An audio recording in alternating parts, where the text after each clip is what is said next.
let's have a look at this question now. So this one's not too bad. 1, 2, 4. 1, 2, 4. 1, 2, 4. A plus B, that equals integration 0 to 2 pi sine squared t dt plus integration 0. And actually, because it's the same limits, you can pull it into one integration, which is great because that's just a 1. So it's integration of 0 to 2 pi 1 dt, which would just be 2 pi minus 0, which is 2 pi then.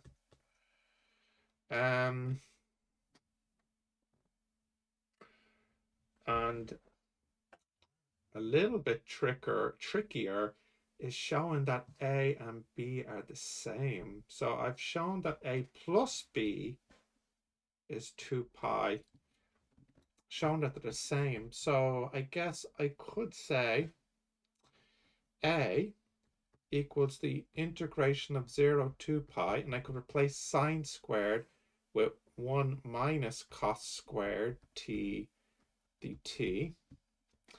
So that would be, that integrates to 2 pi minus the integration of cos squared t dt, 0 to 2 pi. So that would be 2 pi minus b, that's what A is. So then we can get A plus B equals 2 pi.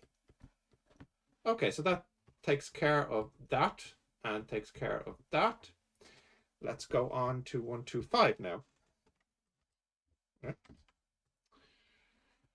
Okay, 125. 125 now.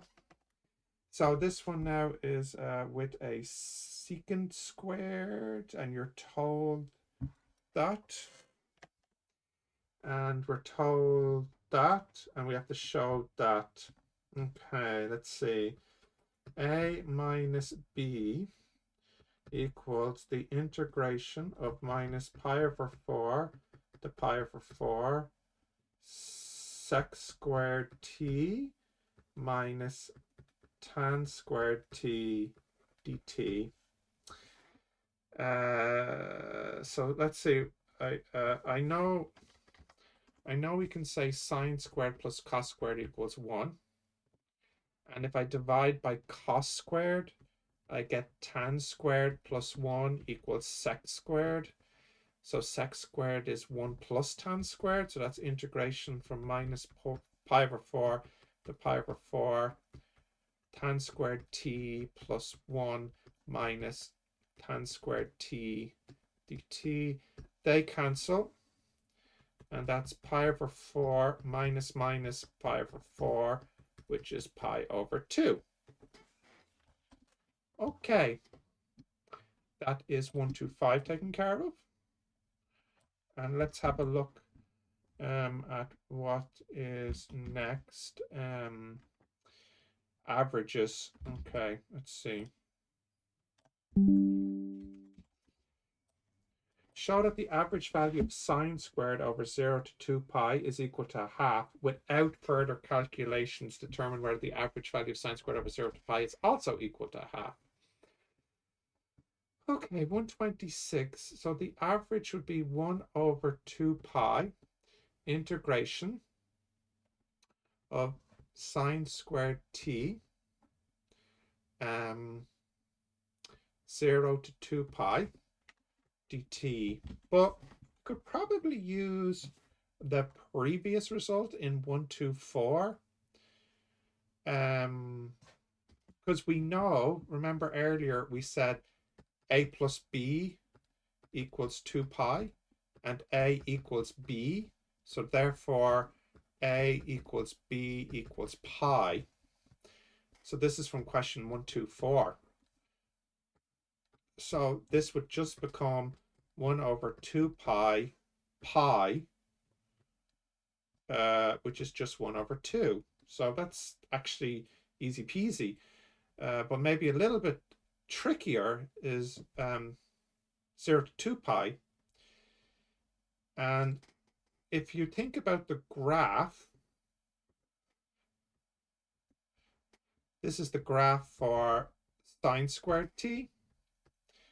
So that means 1 over pi, 0 to pi, sine squared t dt. That would equal 1 over pi times pi over 2. Interestingly, also a half. So the answer is yes. Oh, it says determine without any further calculation. So I guess I cheated a little bit. You can see it from the graph. The answer is yes. And this is the reason why, if you want to flesh it out a bit more. Show that the average value of cos 2 squared, it's the same actually. It's exactly the same. It's exactly 100% nearly the same. So it's 1 over 2 pi, 0 to 2 pi, cos squared t dt. That's 1 over 2 pi pi, which is 1 over 2. And likewise, the graph is like this, roughly.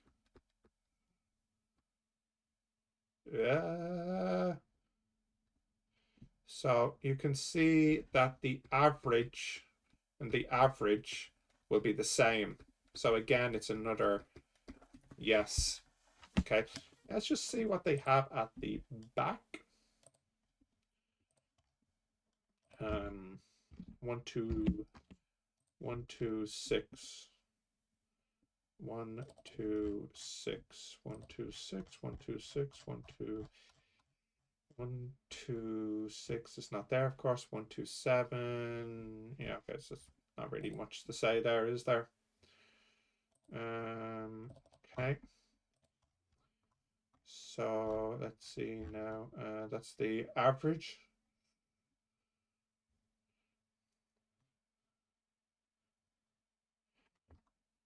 Okay, maybe we'll try 1, 2, 8. Okay, so explain why the graph of the quadratic function and the linear function can intersect at most 2 points. Oh, that's very, very obvious. There's 3 situations you can have. X, y, y, x, y, x. Quadratic, quadratic, quadratic. You can either have 2, 1, or 0 as the only possibilities.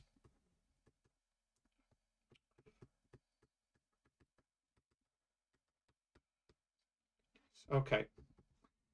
Now, suppose that PA equals LA and PB equals LB. Okay, so it's this here is at A and this here is at B. And that the integration from A to B of PT dt is greater than the integration of A to B LT dt. So that's saying that the area under the line, under the area under the, so that's not quite right then. If the area under the parabola is more than under the line, yeah, okay, so what this means is that the picture must be like this. A, B.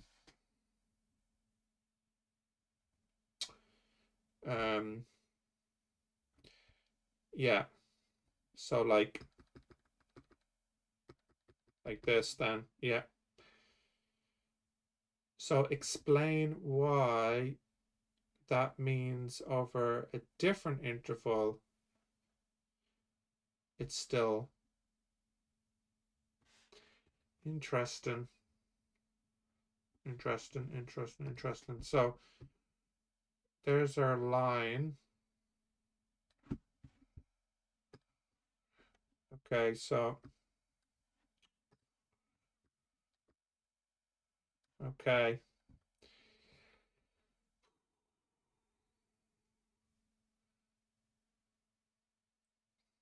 Oh, now this might be important. Whenever C is more than A, but okay, so C and D are in between. So C would have to be here and D would have to be here. Yeah, yeah. So it kind of means that PT is greater than LT in um, AB. So that would mean PT is still greater than LT in CD, which is a subset of AB. And that's the, what's that called? That's like the average theorem, isn't there? Or there's some theorem here. Um, what did they call it now? A comparison theorem? Um,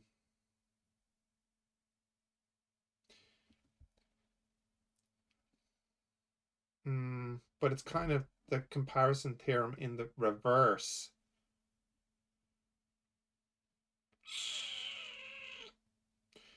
So we know that this integration is true. Now that is interesting. So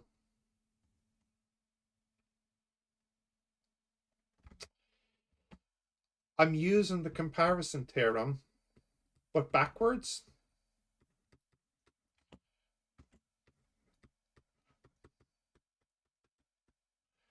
But backwards. But does not technically say if and only if